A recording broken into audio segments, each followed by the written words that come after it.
What does it take to build a marriage built on respect and trust? And not only to build that, but then to go take the entrepreneurial journey and be willing to take big risks with your spouse. Today on Stories Behind the Door podcast, we have the co-owners of Velvet Touch Executive Boat and RV Storage, Jefferson and Velvet Warner.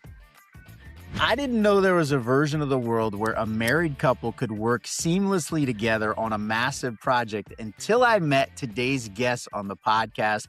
Welcome to this week's edition of Stories Behind the Door. I'm proud to welcome Jefferson and Velvet Warner of Velvet Touch Executive Storage. I'm lucky enough at S3 Partners to get to work with them on this Class A boat and RV facility. I'm going to get right into questions with them. Before I do, I want to give a shout out, as always, to our sponsor on the podcast, Kiwi 2. They are simply the best crews in steel. Wayne Woolsey and his team, 30 plus years of erecting steel buildings. If you have a project in the early stages, reach out to them at kiwisteel.com. The earlier you get them involved, the more beneficial their 30 plus years of experience will be to your project. I've been looking forward to this for a few weeks. Velvet and Jefferson, first and foremost, today is a big day, and we'll talk about that. You guys have a massive day in your Class A project, but you took the time to come on the podcast with me. So first and foremost, thanks for that.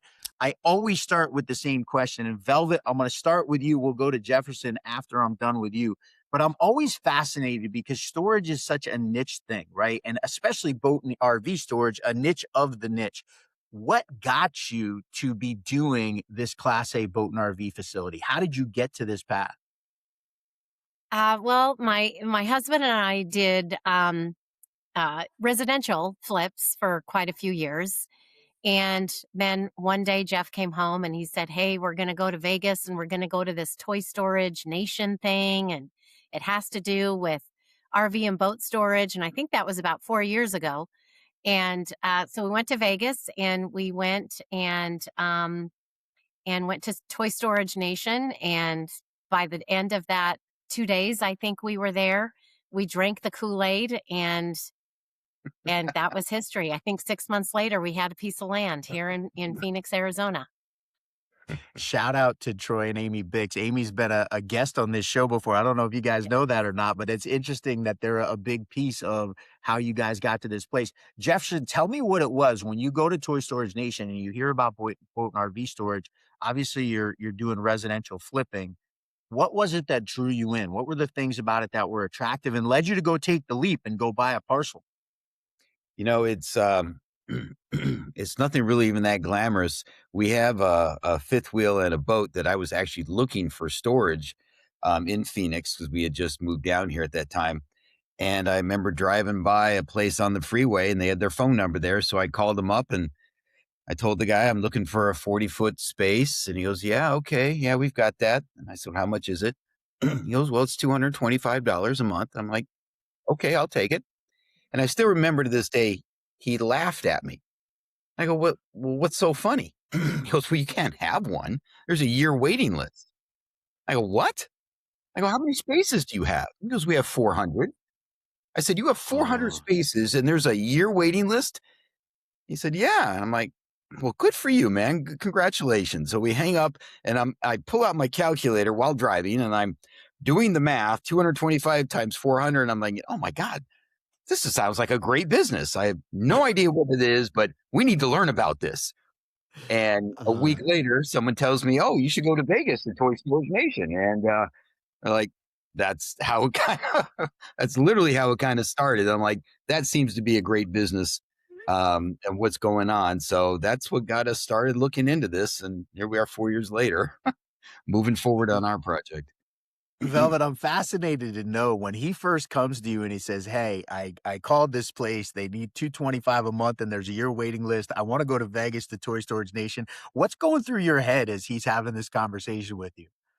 You know, the the great thing about Jefferson and I is we just always do things together and we're always in alignment together. So I mean, if he's interested in something, I'm interested in something. And we never squash the other one down. And we're always there to, hey, what's next? We're definitely risk takers. We're not afraid to take a risk. And I think it drives our families completely crazy. But it was just okay. This is another chapter. Let's go check it out and see what they have to offer and see if this is, going to be the next book in our chapter. So we've got a great relationship that way.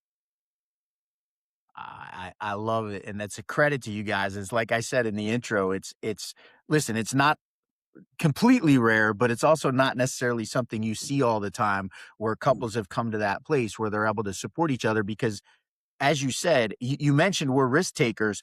This is not a small project you've decided to chew on for your first one, Jefferson. I mean, I don't know I should, but I don't know the budget of your project. But I know projects like this, and for people watching that aren't into this type of thing, you're talking 8 figures of outlay to get this thing built. There's a level of risk inherent in that. What's that been like to bite that off over the last 4 years? And how do you handle something that, for most people, if you said $10 million, that's like a hard sum for people to fathom. How do you break that down into something that's actually deliverable?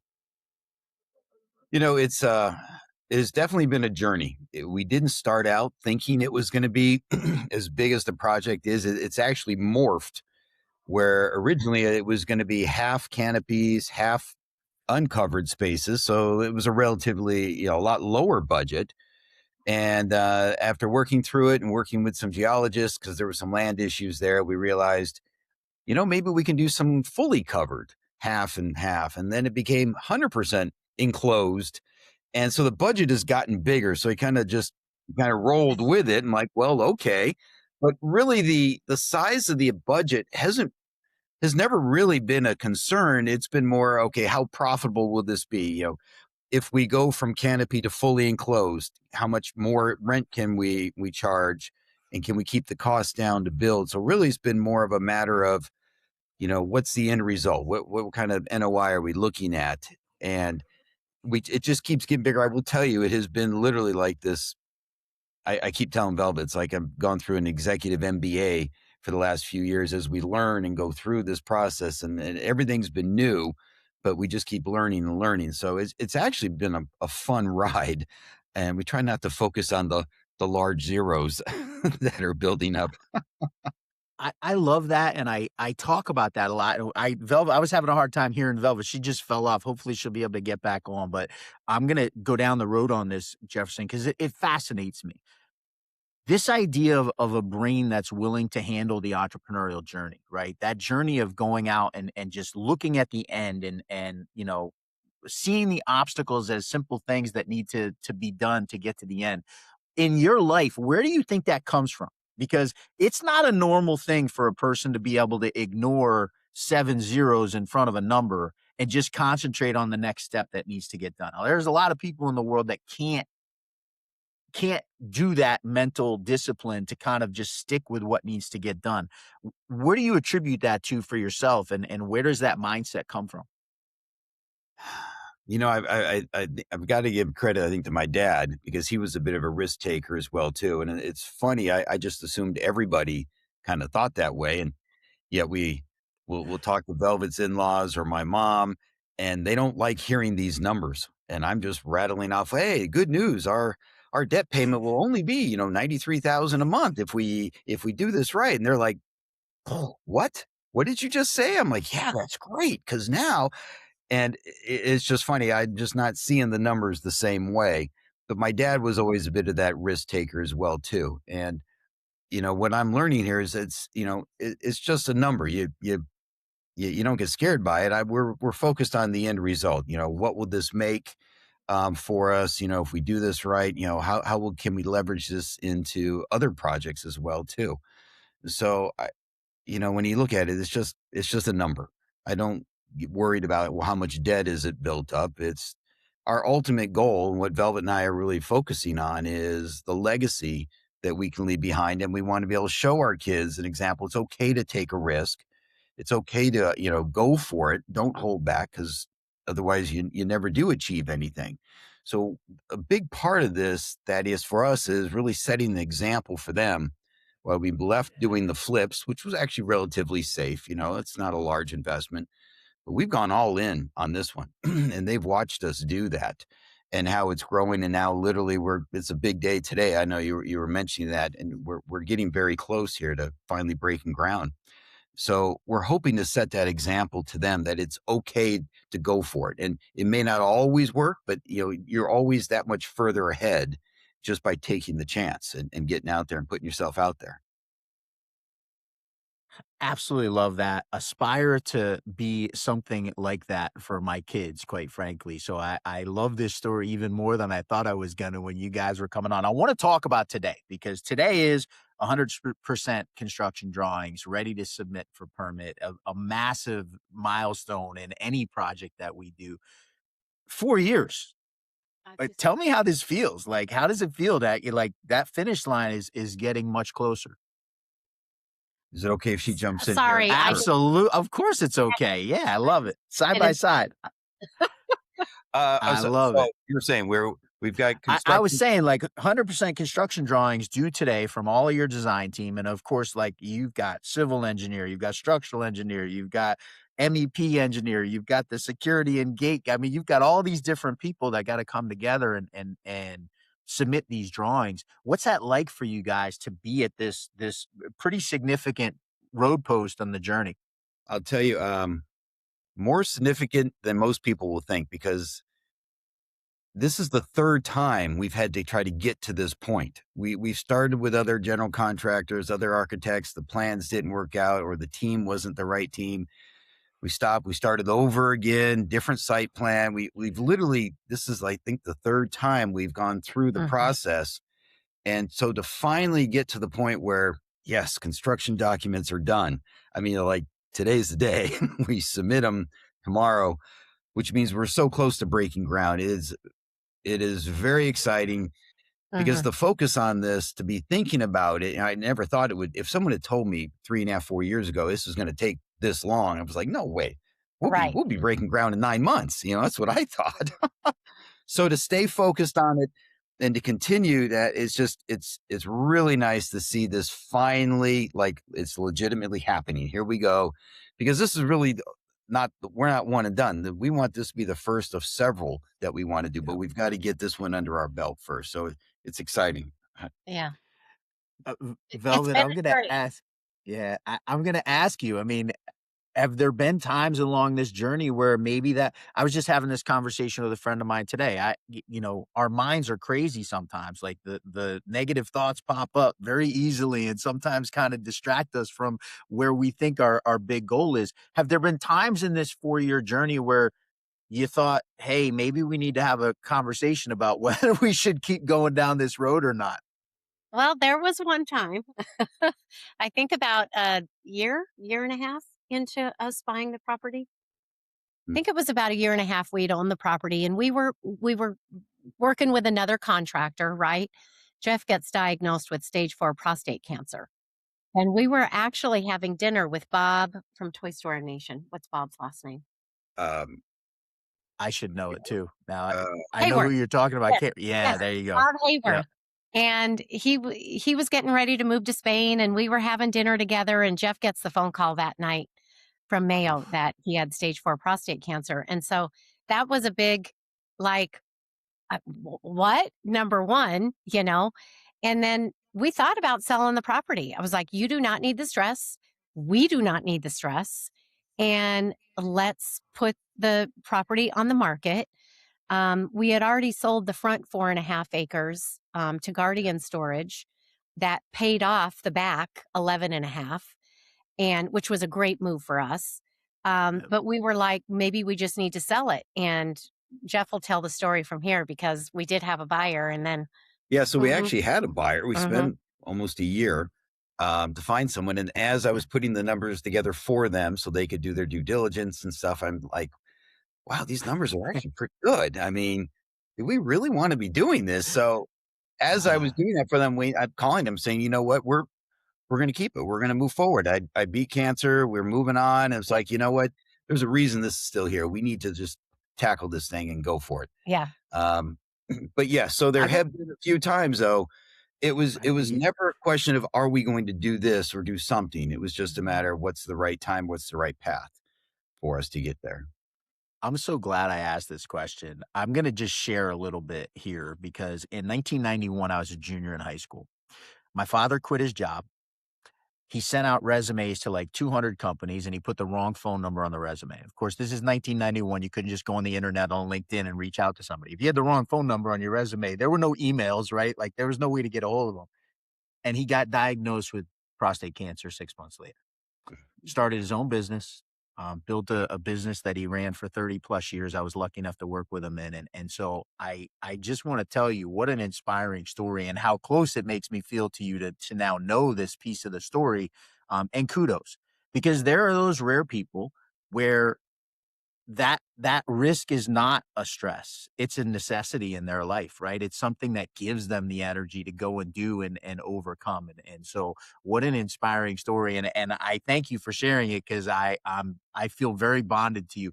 By the way, my father now in 2026, 37 years, 35 years since he was initially diagnosed with prostate cancer, 83 years old and still out in his tractor every day. So very, very cool that there's that, thankfully Thing. that healthcare has been able to do things for us. I'm going to come back to making this about you guys because podcast is not supposed to be about me, but I wanted to share that with you because I thought that was really powerful and pretty cool. That's great. I want to talk about the importance that you guys have gone through this. When you're flipping, I was a residential flipper too, so I feel bonded to you on that as well. That was kind of my pathway into getting into self-storage.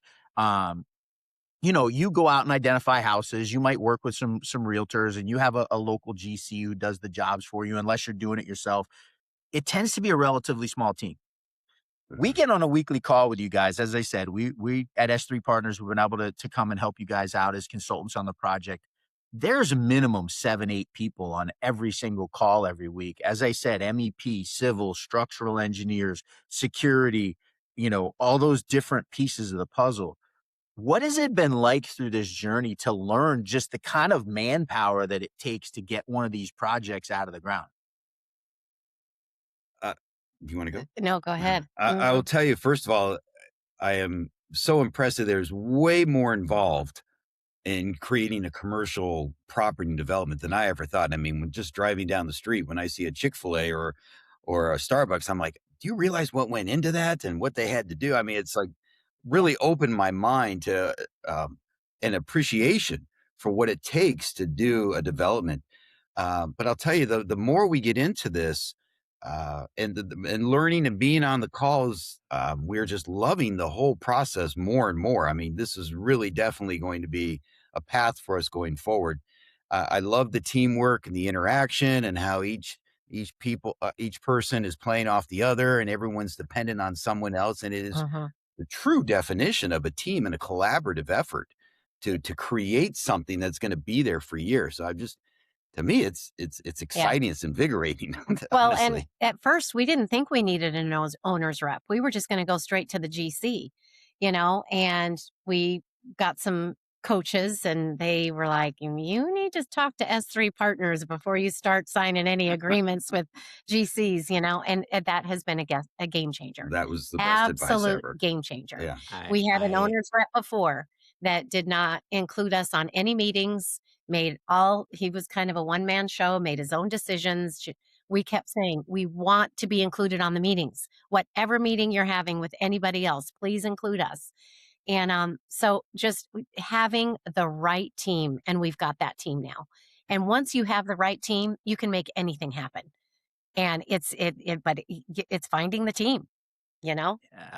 I appreciate that. My very first job in storage, actually, I was on the other side of the table from Barry Sherman and got a chance to see how he operates in that role. So my question really wasn't intended for you to give us such a good promo at S3 Partners, but I can, I know from that side of it how important that is to have that person who's been there and done it.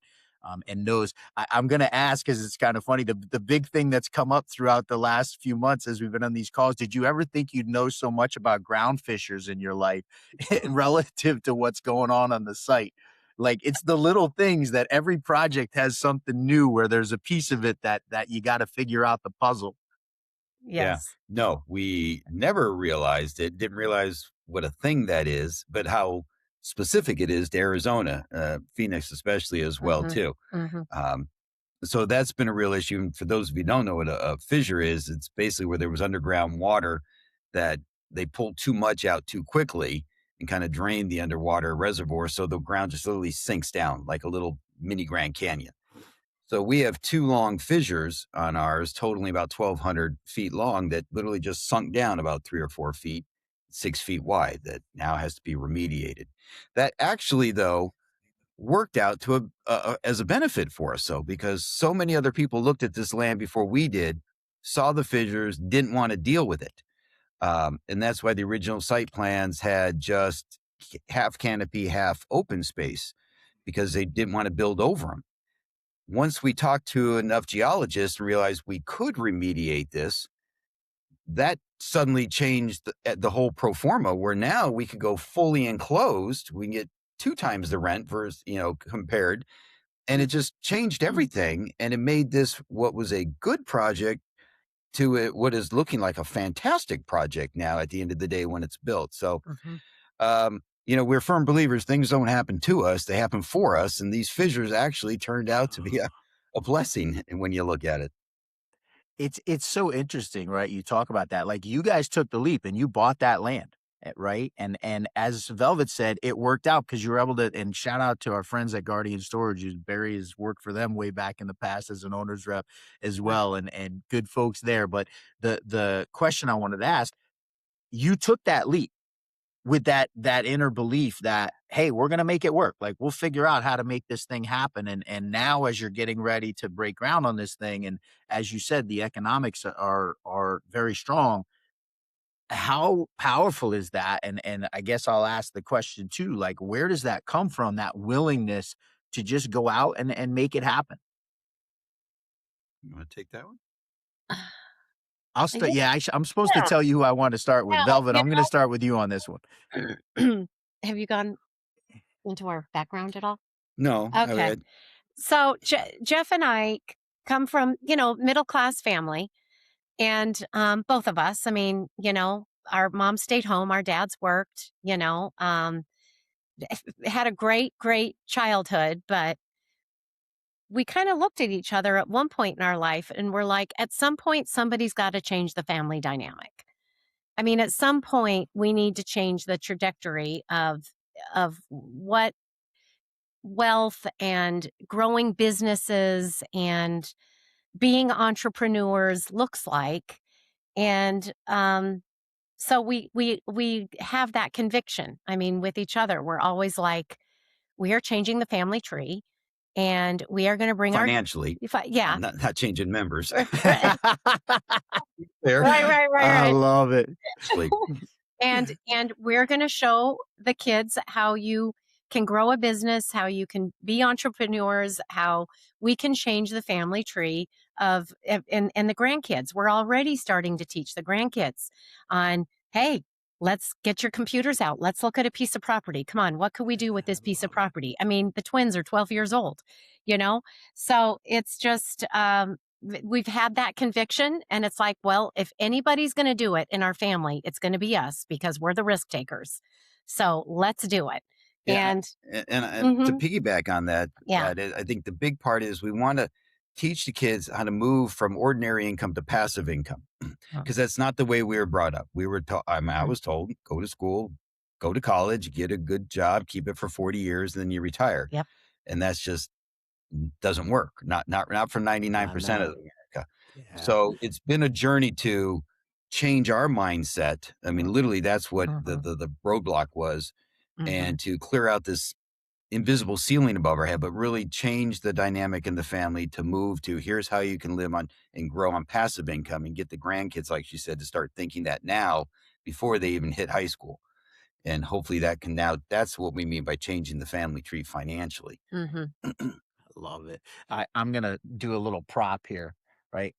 This is the changing table for my 2-week-old granddaughter. So you're once again, you're resonating with me, guys. I love where you're going. Now I can't move the thing, of course. I got the stuff, but I want to ask, like, what do I have to look forward to for the next 12 years? Does this get more fun? Because so far it's been an awesome journey having a grandchild.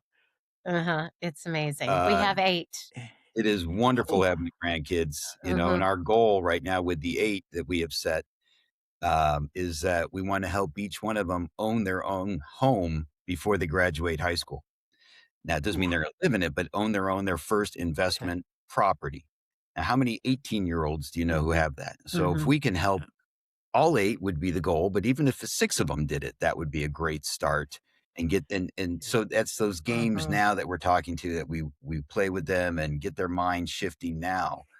That's the legacy, part of the legacy we're talking about. It's not just leaving money behind, but what mhm, can we teach them and how can we change the trajectory of our mhm, family mhm. going forward? We play Cashflow 101 a lot. I love it. I The love it. Jefferson, 12-year-old grandson, he ends up in the out of the rat race in 20 minutes. yeah, that's fantastic. Jefferson, I want to ask you, what was the switch, right? Because I was raised similar. I was lucky. I told the story of my dad. My dad, left the job and had no option. Like he had to start working for himself because he put his resume out wrong. He didn't really decide to go be an entrepreneur necessarily, but luckily I had that impetus. I saw my dad work for himself and build something strong. And, 25 years I've been an entrepreneur, most of my adult life. I think I lasted 3 years with a boss. And then I was like, this isn't going to work. I can work with people, but I can't work for people. What was the moment in your life? And Velvet, I'll have you chime in after he's done. What was the switch that said, "Hey, this is not the path I'm gonna follow?" And of course, we were Gen X, right? That's what we were taught. Go get a job working for AT&T and spend 40 years and retire.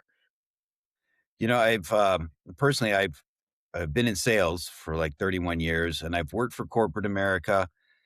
We've done other things as 1099s, and I found being the W-2 just didn't work. Like you said, I can work with others, but I have a hard time working for people. And I realized I was spending so much time, in your average job, they say 40 hours, but it's more than that. We're home working after hours. It's on the weekends for that corporate job, right?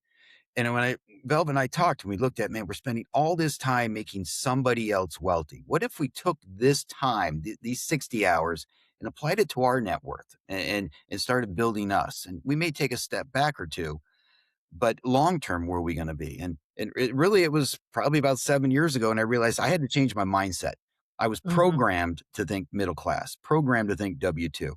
So I listened to audiobooks like crazy. Mhm. Like in last year, I think I listened to 50 of them twice each one. I don't listen to them just once. Kiyosaki has been a big one for me where it's just shifting how we think.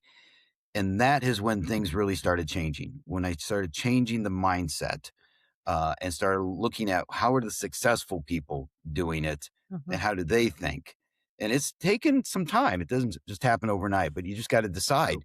I'm not gonna settle. This is not how I'm gonna finish my life out. I want to leave more behind. And that's what's been the big driver for us. I cannot stress that enough. I got a 5-hour drive tonight. I'm driving up to see my dad, actually. I talked about it. It's about 5 hours, and I just downloaded a book on tape that I'll listen to, a audio book on the drive, and it's not an overnight, it's never fully done, I would say, right? Like, those little voices in your head always pop up every once in a while. It's a constant battle. I wanna just thank you guys. I wanna tell you what an honor it is to have had you on for a half hour and truly tell you how impressed I am at the way that I see you guys operate together. When you're on OAC calls, never a moment of contentiousness, always taking your lanes and helping each other and supporting each other. What a monumental thing and something that, for your kids and grandkids, how special to have that modeling, right? Because we don't learn things if somebody doesn't model it for us. It's very hard to go and aspire to something if you don't see it actually happening. So it's making me aspire in my own marriage to do a little better job of kind of mind melding with my wife, but just really appreciate you guys taking a half hour to come and share the journey and share the story with me. Hey, thank you for having us on. We're honored to be part of this Yes. podcast. Thank you. Absolutely my pleasure. We will do it again sometime. I want to give one more shout out before we wrap this up to our friends at Kiwi 2. 30 plus years of erecting steel buildings, whether it's self storage or small bay flex. They are the experts in ground up steel building construction. You can reach out to them at kiwisteel.com. 30 plus years, get them in on your job early. They can help you save money by avoiding some of the many mistakes they've not only seen, but made over 30 years to get to where they are today. That wraps up this week's edition of Stories Behind the Door podcast. They are Jefferson and Velvet Warner. I'm Thaddeus Campbell. We'll see everybody next week.